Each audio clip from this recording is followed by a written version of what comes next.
Olá, sejam todos muito bem-vindos, começando mais um Quinta Pauta. E atenção, atenção, fica a pergunta aqui logo de começo, hein? O que acontece quando o ministro do Supremo Tribunal Federal passa a ser alvo de uma ação judicial nos Estados Unidos? E mais, o que pode acontecer se uma empresa ligada ao presidente Donald Trump e uma das maiores plataformas de vídeo do mundo conseguirem avançar contra Alexandre de Moraes na justiça americana?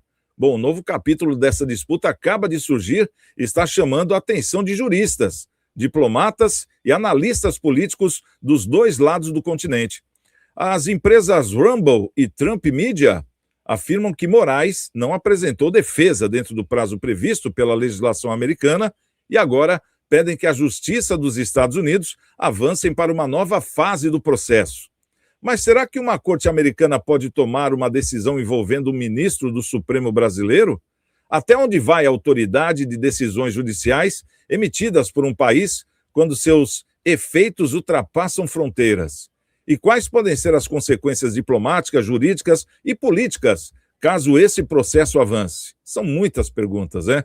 Então hoje nós vamos explicar o que significa esse pedido de revelia apresentado na Flórida, porque a Rumble e a Trump Media decidiram agir contra Alexandre de Moraes e quais são os cenários possíveis a partir de agora. Porque o que está em discussão não é apenas um processo judicial. O debate envolve liberdade de expressão, soberania nacional, atuação das plataformas digitais e os limites da jurisdição de um país sobre cidadãos, empresas e conteúdos localizados em outro, né? Fique com a gente, então, porque essa história pode estar apenas começando e seus próximos capítulos podem produzir repercussões muito além dos tribunais. Então, só para a gente entender o contexto, o ministro do STF, Alexandre de Moraes, ele passou a enfrentar um novo capítulo jurídico nos Estados Unidos. As empresas Rumble e Trump Media protocolaram em uma corte federal da Flórida, nos Estados Unidos, um pedido de revelia contra o magistrado brasileiro. Na prática, a revelia ocorre quando uma das partes deixa de apresentar a defesa dentro do prazo estabelecido pelo tribunal. Segundo os autores da ação, Moraes teria sido citado eletronicamente e não apresentou manifestação formal dentro dos 21 dias previstos pela legislação norte-americana. As empresas alegam que o ministro não respondeu ao processo, não solicitou prorrogação de prazo e também não constituiu advogados para representá-lo perante a justiça americana. Bom, caso o pedido seja aceito pelo juiz responsável lá na Flórida, a ação poderá avançar para uma nova fase processual conhecida como Default Judgment, momento em que o magistrado vai avaliar os argumentos apresentados pelos autores e vai decidir se existe base legal para eventual condenação ou reparação. O processo gira em torno de alegações de que decisões do ministro teriam produzido efeitos sobre empresas, conteúdos e usuários localizados nos Estados Unidos. Segundo os autores, isso poderia representar conflito com garantias previstas pela primeira emenda da Constituição americana, que protege a liberdade de expressão. Rumble afirma que a ação não questiona a soberania do Brasil e nem a aplicação das leis brasileiras dentro do território nacional, não é isso. Segundo a plataforma, o ponto central é definir se um magistrado estrangeiro pode expedir ordens que produzam efeitos diretos dentro dos Estados Unidos, se referindo a Alexandre de Moraes. O caso agora segue sob análise da justiça norte-americana e pode gerar novos desdobramentos diplomáticos e jurídicos nos próximos meses. Para debater esse assunto conosco, hoje temos aqui o nosso querido doutor Vicente Cassione, também o nosso querido doutor Ricardo Gama e o nosso querido Marcelo Rocha. Nesse contexto, então, vamos começar pelo doutor Vicente Cassione. Doutor Vicente Cassione, algo de importante pode vir a acontecer nessa questão ou não? Eu não conheço o caso, eu não conheço o mérito da causa, não conheço o processo. Mas, falando sobre a questão jurídica, questão legal, qualquer decisão que o Alexandre de Moraes tenha tomado e que tenha incidido a sua decisão sobre ou uma pessoa física, ou uma pessoa jurídica, ou mesmo um organismo do governo de um outro país, salvo havendo um tratado entre esses países, a decisão de um juiz de outro país pode produzir efeito no país que não é aquele sobre o qual ele exerce a sua jurisdição. O que é jurisdição? Jurisdição é até onde vai o meu campo de atuação, até onde a minha decisão pode produzir efeitos. Como regra, a minha decisão como juiz só pode produzir efeitos dentro do território nacional em que eu sou juiz. No entanto, se você tem um tratado em que os dois países, A e B, concordam que decisões tomadas por juiz de um e de outro país produzam efeito, isto é, tenham validade, tenham eficácia no outro país, isso pode acontecer. Não é o caso do Brasil com os Estados Unidos. O que pode acontecer é o juiz dos Estados Unidos pode, tendo sido atingida uma empresa americana por uma decisão de um juiz brasileiro, e esta decisão não poderia ter sido tomada, o juiz americano pode, defendendo o interesse da pessoa física ou jurídica dos Estados Unidos, ele pode agir contra o juiz brasileiro. É preciso, portanto, ficar claro o seguinte: eu não sei exatamente o que o Alexandre de Moraes fez que atingiu a empresa do Trump. Ouvi uma entrevista do advogado do Trump falando no sentido de que o Alexandre de Moraes decidiu indevidamente atingindo uma empresa americana. Porque ainda você tem que ver se a empresa americana tem sede no Brasil ou não tem sede no Brasil. Isto é, você pode ter uma empresa multinacional que tem sede em diversos países. Se ele atingiu uma empresa americana com uma decisão estapafúrdia, injusta, absurda, ilegal, o juiz americano tem condição, sim, de atingir o juiz brasileiro que praticou um ato contra a lei, a própria lei brasileira. Porque a lei brasileira não permite que o juiz brasileiro ataque uma empresa americana, salvo se ela agiu dentro do Brasil. Se ela agiu nos Estados Unidos, não tem alcance o juiz brasileiro sobre a empresa americana. E é por isso que eu digo, comecei dizendo, não conheço o caso, falei em tese, falei doutrinariamente à luz do direito local e do direito internacional. Vamos fazer uma suposição aqui, por exemplo, que a gente sabe que existem promessas aí de vários lados, de que quando forem eleitos, né, isso aí inclusive é uma das promessas do próprio Flávio, ele vai caçar o Alexandre de Moraes de alguma maneira. Isso poderia estar sendo feito, como se diz na gíria, uma casa de caboclo, o doutor Vicente Cassione, para o Alexandre de Moraes? Por exemplo, se ele for condenado nos Estados Unidos, e o Flávio Bolsonaro entra como presidente, porque quando um país pede uma outra pessoa, né, extradição. Tem que passar, exato, uma extradição tem que passar pelo presidente. E o presidente concordando, essas pessoas vêm até o país e levam embora para cumprir pena fora do país. Você acha que pode estar acontecendo um ensaio para um futuro próximo o Alexandre de Moraes ser extraditado? Porque ele não se defendeu, foi a revelia, né?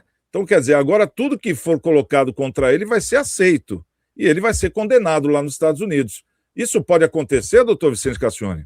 Em primeiro lugar, a revelia não teria nada a ver com a decisão judicial.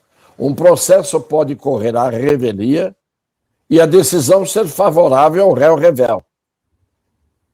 Se o julgador entender que, apesar de não integrar a lide, não fazer parte da relação jurídico-processual, juiz, autor e réu, o réu não se manifesta, a revelia, em alguns casos, ela não quer dizer que a condenação exista. Agora, a pena de revelia, que é aplicada quando vale como réu confesso, a revelia muitas vezes equivale a uma confissão.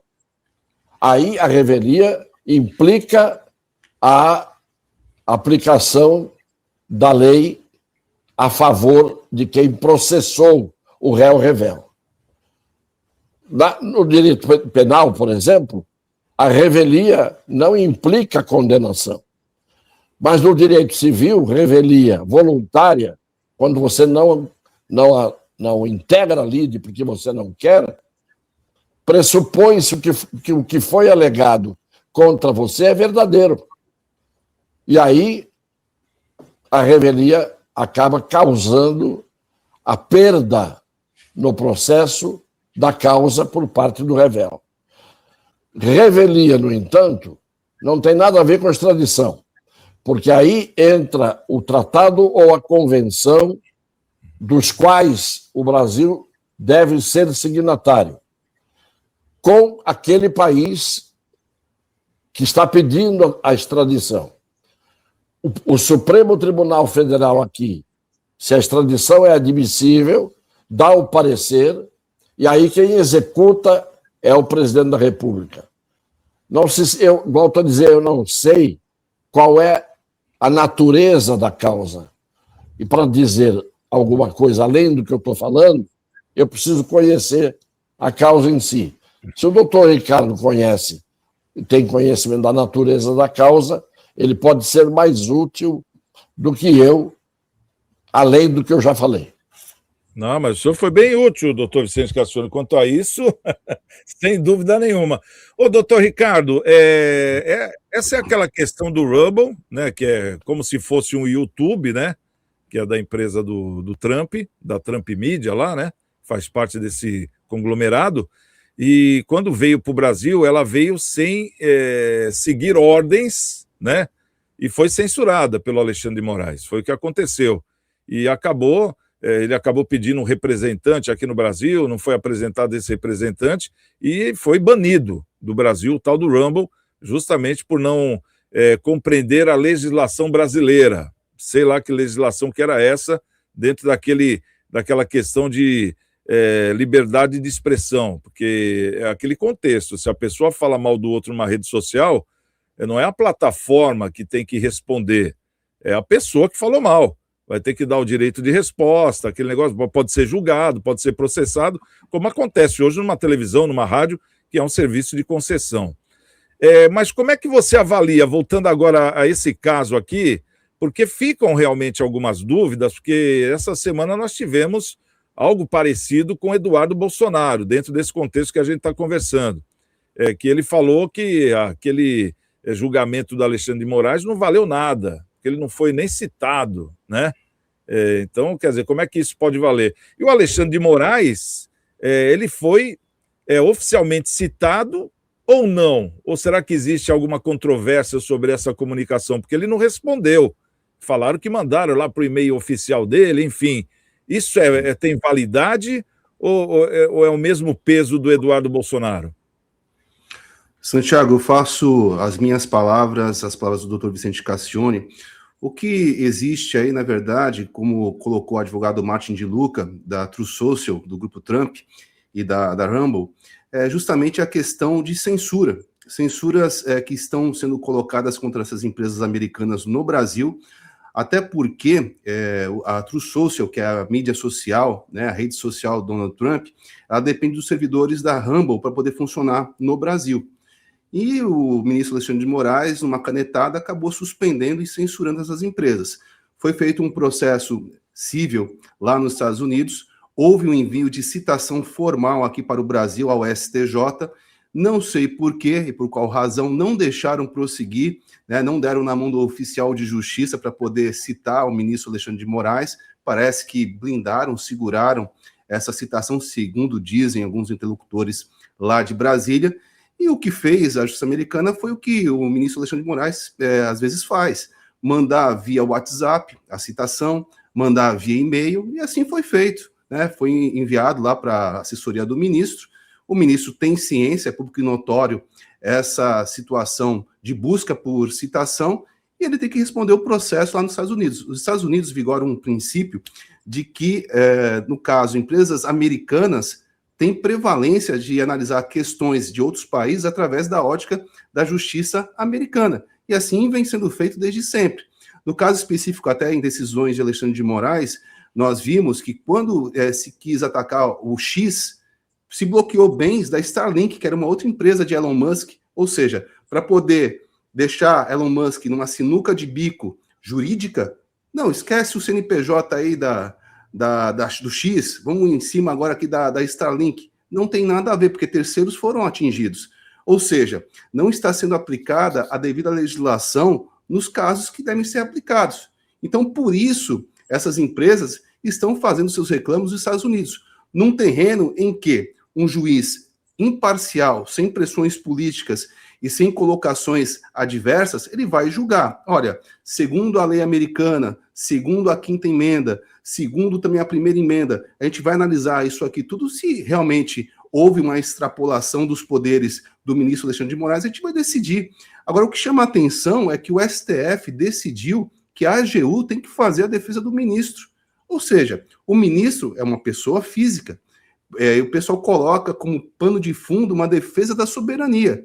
Eu entendo que não é o caso. Se você tem uma decisão que é colocada em outro território, é sabido, até por estudantes de primeiro ano, segundo ano de direito, que você tem que mandar a ordem através de uma carta rogatória lá para os Estados Unidos, onde um juiz com competência no território americano tem que falar, realmente, pode cumprir, pode ir para cima.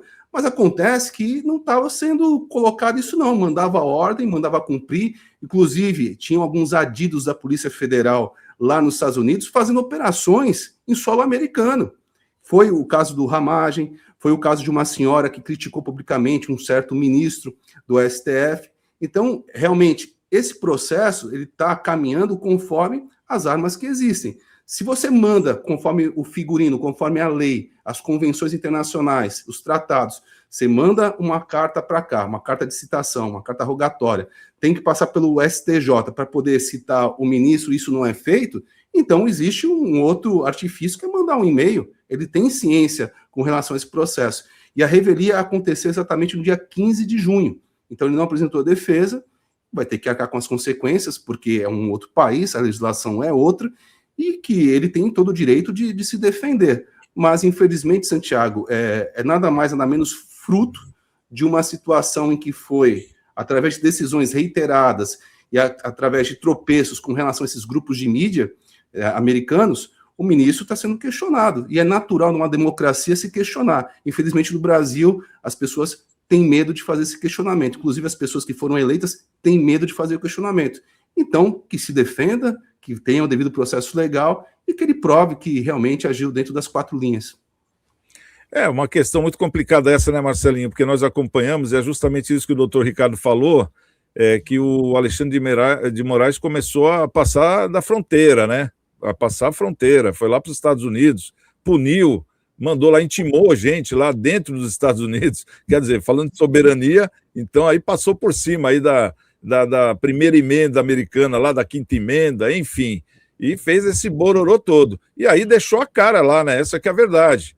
E aí os Estados Unidos até falaram, nada contra o Brasil, é contra a atitude de um ministro do Brasil, essa que é a questão. porque ele veio até aqui intimar alguém.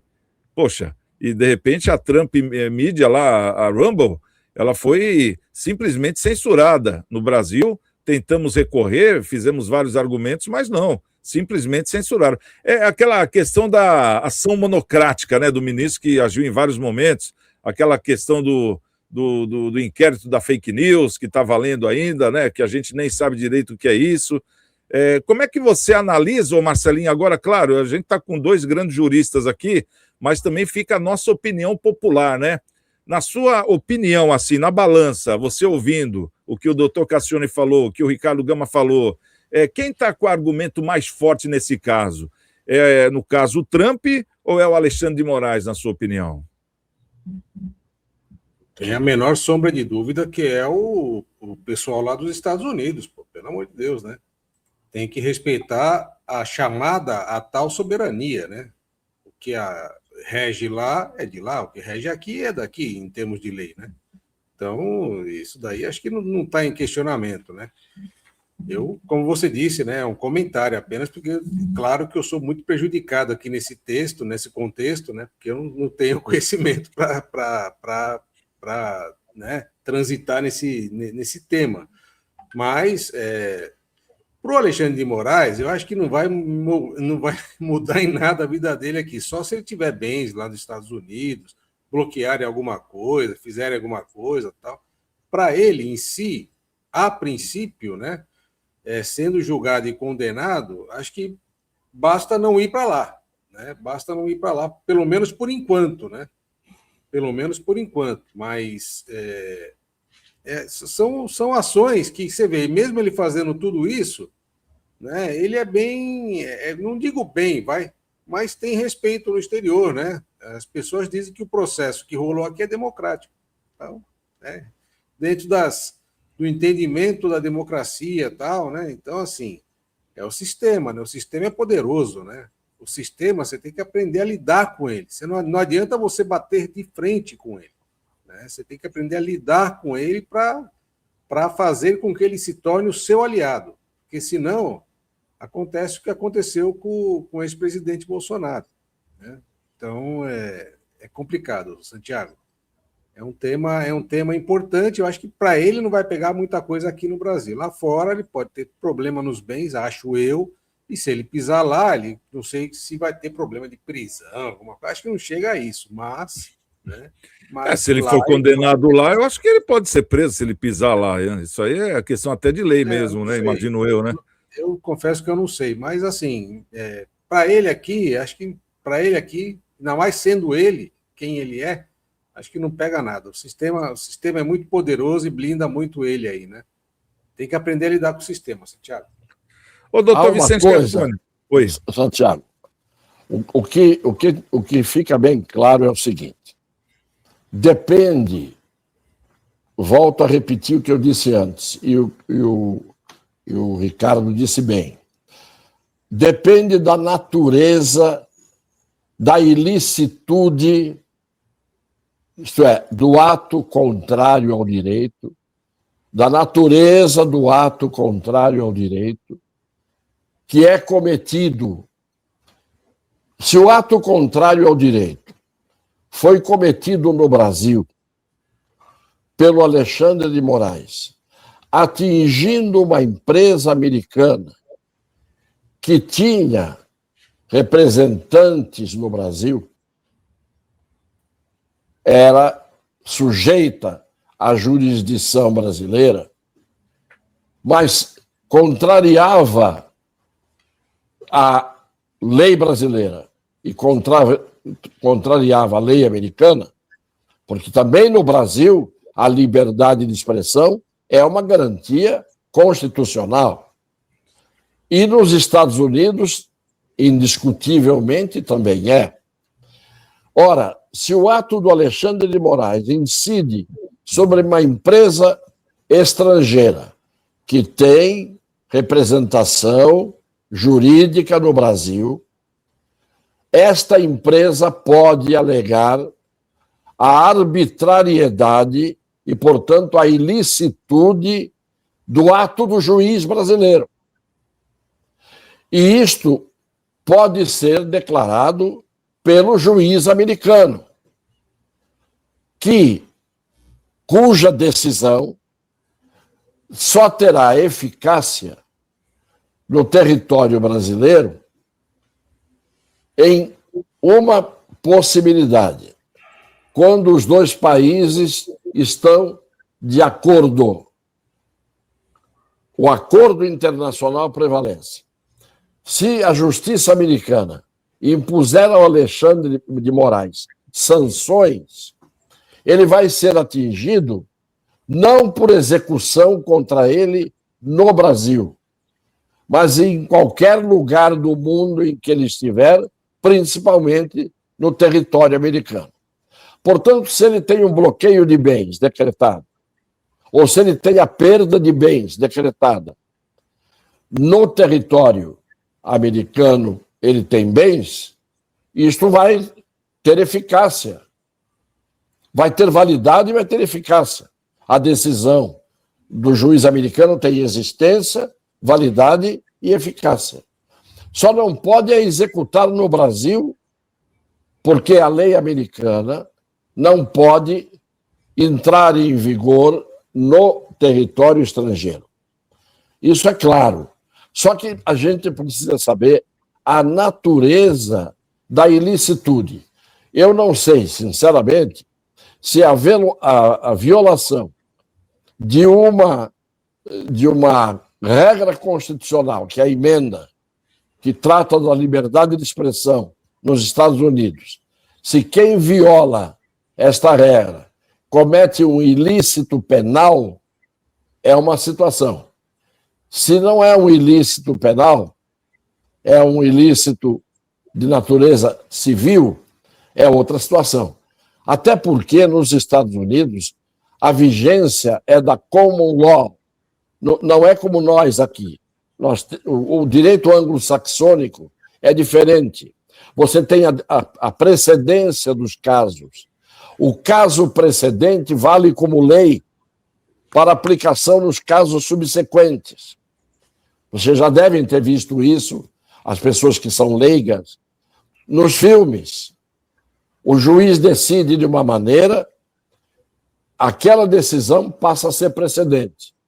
Então, na hora do julgamento deste caso de hoje, vai o procurador, o promotor, o prosecutor, ele vai e vai dizer: tem um precedente. No estado de Filadélfia, no caso número tal, assim, assim, assim, decidiu-se assim e a Suprema Corte manteve essa decisão. Acabou. Aquele caso precedente vai continuar valendo. Até quando a Suprema Corte desfizer a decisão anterior com uma nova decisão. Por isso que a coisa não é tão simples. Nós estamos falando de direitos diferentes. O direito do Brasil é todo codificado, é um direito escrito. Lá não. Lá você tem leis escritas, mas você tem a maioria dos casos resolvidos à luz da jurisprudência. Isso vale para os Estados Unidos, vale para a Inglaterra, vale para a Austrália, entendeu? São direitos diferentes. Eu, como não conheço o caso, eu não tenho noção do mérito da causa, o que eu posso falar é só no plano do direito. Não posso falar no plano do caso concreto em si. O doutor Ricardo trouxe aqui praticamente a descrição do que é a queixa apresentada pela empresa americana. E, pela descrição, teria sido violação da liberdade de expressão garantida pela emenda constitucional que é prevalente. Só que eu não sei que tipo de consequência tem para quem viola essa emenda constitucional, que tipo de consequência tem nos Estados Unidos. Qual é a natureza desse ilícito. Por isso que eu paro aqui e não vou adiante. Tá certo? Perfeito, doutor Vicente Cassione. Bom, então vamos para os nossos finalmente, né? Já vamos encerrar aqui a nossa transmissão do nosso Quinta Pauta de hoje. A gente está trazendo justamente esse assunto aqui do Alexandre de Moraes, está avançando aí na justiça americana, né, essa questão da empresa do Donald Trump, e está sendo julgado lá, agora vai ser julgado. E foi a revelia, quer dizer, ele não se defendeu, não se manifestou de maneira nenhuma, e está nas mãos de um juiz da Flórida, que agora ele pode dar continuidade a isso. E tivemos aí as explanações aí dos nossos queridos doutor Vicente Cassione, também o doutor Ricardo Gama, o Marcelinho e eu, como o público, né, o Marcelinho, como a população, como nós pensamos, quais são as nossas dúvidas também, aproveitando o papel dos dois grandes juristas. Então, quero agradecer aqui a presença do doutor Vicente Cassione, também do doutor Ricardo Gama, do Marcelo Rocha e de toda a nossa audiência. E o Quinta Pauta está de volta, segunda-feira, dentro do nosso canal Cidades em Debate, às 4 horas da tarde. Então, um ótimo final de semana, estamos com Deus, e segunda-feira, quem chegar primeiro, espera o outro. Até lá.